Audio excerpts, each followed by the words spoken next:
When you find an environment as magnificent as this, that inspires new desire within you all day, every day, and you simultaneously, as the new desire is exploding from you, are aware of where you stand in vibrational relationship to it. So you are bit by bit bringing yourself into alignment with each new idea as it comes.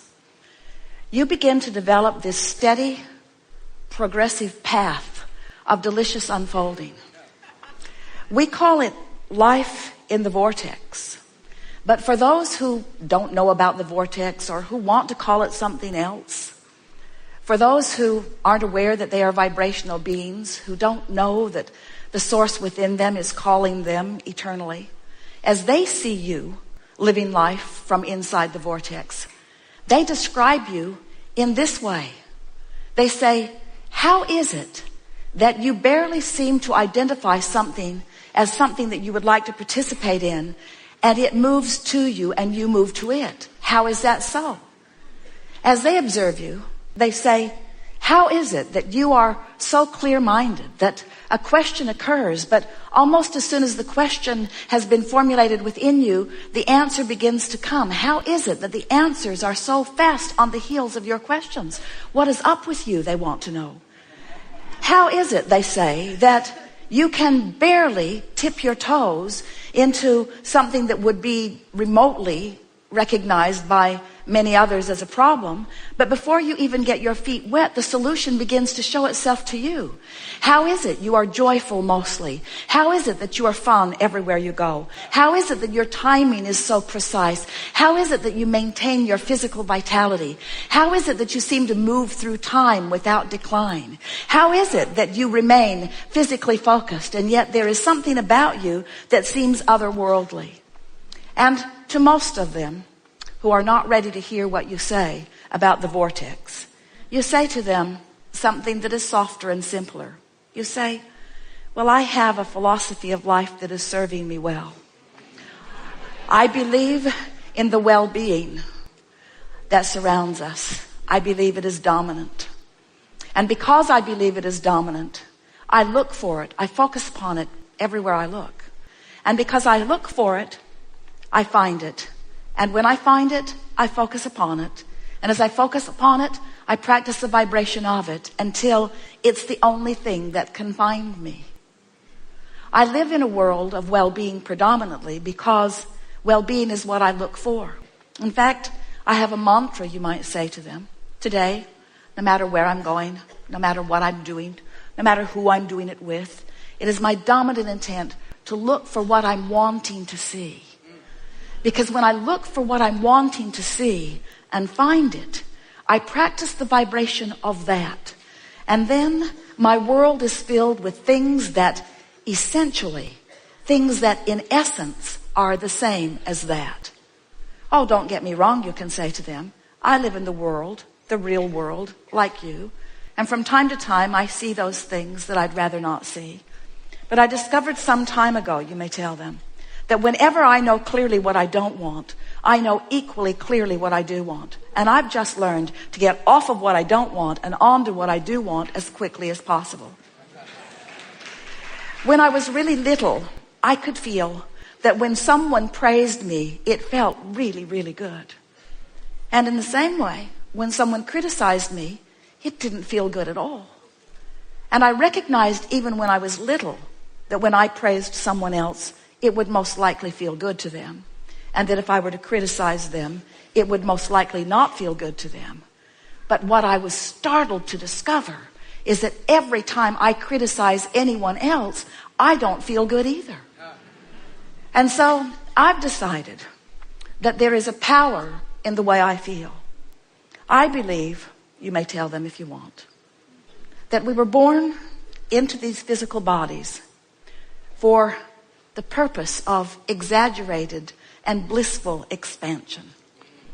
And as I participate with those who surround me, I know that it's true of me and all of them that we are doing exactly that. But then somewhere along my trail, I figured something else out. Not only do I want to feel good, and not only does it feel really good to feel good, But I discovered that I have unconditional control of the way I feel. That was a big step for me. Because when I discovered that through the power of my focus, I could always find something that would feel good. And that if I deliberately do focus, that I can train myself into a frequency where only good feeling things can find me. My life started getting better right away. But then I discovered that there's an even deeper law behind it. I finally figured it out. I figured it out through my own trial and error, through my own exposure of my own life to the details that surrounded me. I figured it out that when I am in a moment of appreciation, it feels like the fullness of all that I am is right there appreciating with me. It's as if everything in the heavens is opened up to me, and my ability to see the positive aspect of whatever I am defining becomes fuller and greater. And I also discovered that if I do find something to criticize, it's like I empty out of me. It's like I go somewhere where the larger part of me does not go.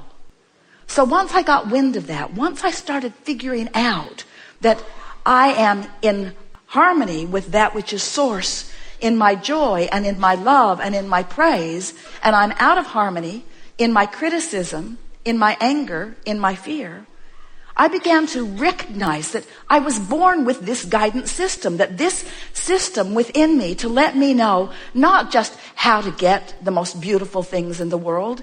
I don't think that is really my purpose, although I don't mind getting it. I discovered that I was born with a guidance system to help me keep up with me. And I discovered that in any moment in time that I'm not keeping up with me, I can't bear it. For a long time, I thought that my negative emotion was because of something that somebody else was doing. And I cannot tell you how liberated, these are your words to them, I cannot tell you how liberated I was when I discovered that I hold the keys to my own freedom. That freedom, all that freedom is the freedom from resistance. And that resistance can only be self-applied. Other people can behave in ways that are unpleasing, but I have to look. Other people can behave in ways that don't feel good to them, but unless I give it quite a bit of my attention, I don't get hooked into it, and so it doesn't become part of my experience. Then they may say to you, well, this all sounds good. And I see that you are living a much happier than usual life. But what can I do? How can I get into a better feeling place when I have this that is bothering me and this that is a crisis and these things that have gone wrong? How can I focus upon positive things when there is so much around me that is not positive?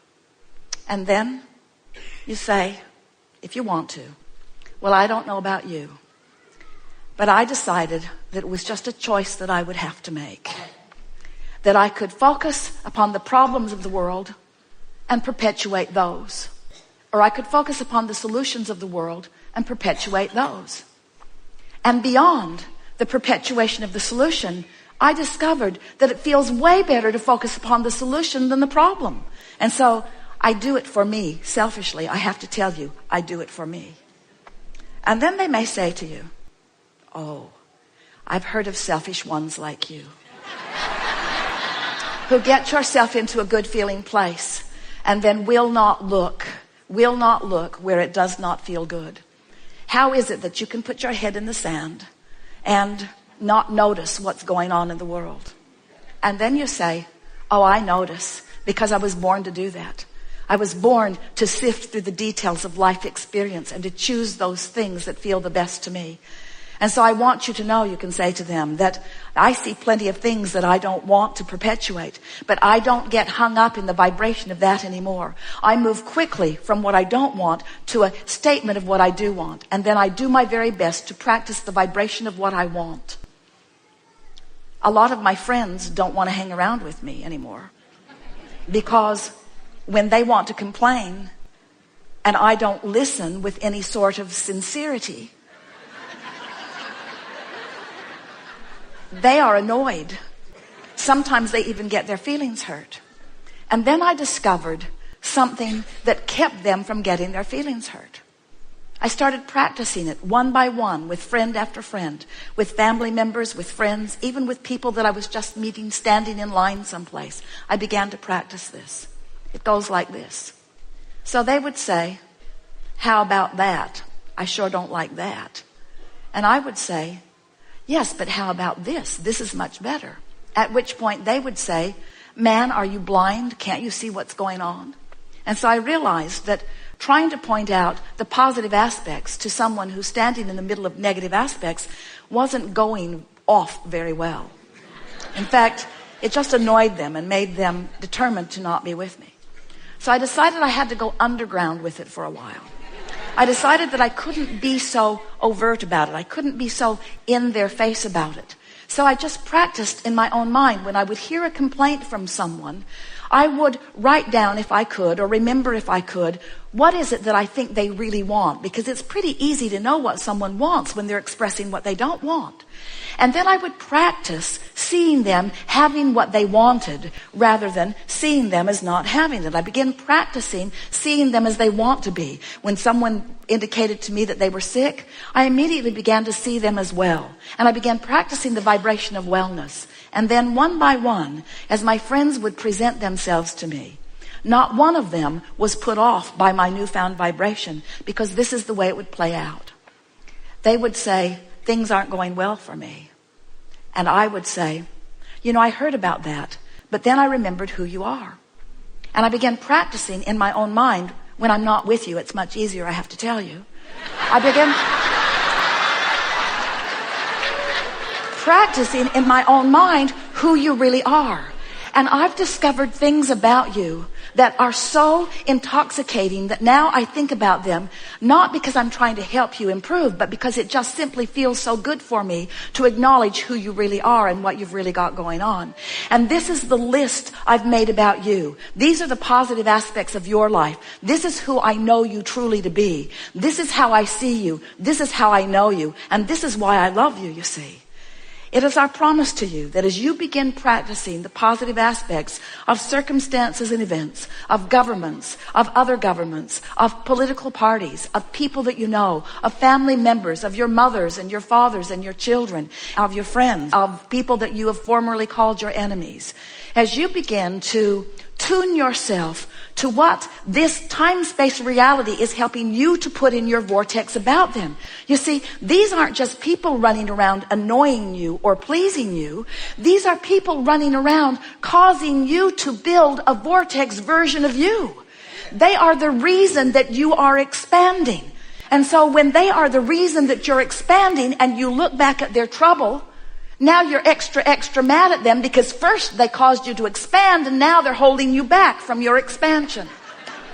What we want you to realize is that no one can hold you back. There is no assertion in this attraction-based universe. It is all attraction. And so as you begin to play with this a little bit, as you accept that you are vibrational beings first and foremost, as you acknowledge that you and everyone that you are interacting with is causing you to build this magnificent vortex of creation, and that the source within you dwells there and experiences the fullness of all that you have asked for. And as you, little by little, tune yourself to the frequency of that vibration, what you will begin to notice first is that you just feel better. The edge will just lift up off of you.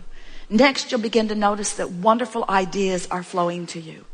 You'll begin to notice that your memories of your past are changing, where the good memories are coming forward and the memories that were not so good fade and you can hardly remember them at all. You'll begin to notice that people around you are on your vibrational wavelength. You'll begin to notice that you're thinking something and someone right next to you, even somebody that you don't know very well, will verbalize it. And you'll look at them and feel such camaraderie, such harmony, such co-creative connectivity. You'll say to them, you may not believe this, but I was just thinking those exact thoughts. We are so on the same vibrational wavelength. And then not only will the ideas flow, but connections of all kinds will begin to appear in your experience.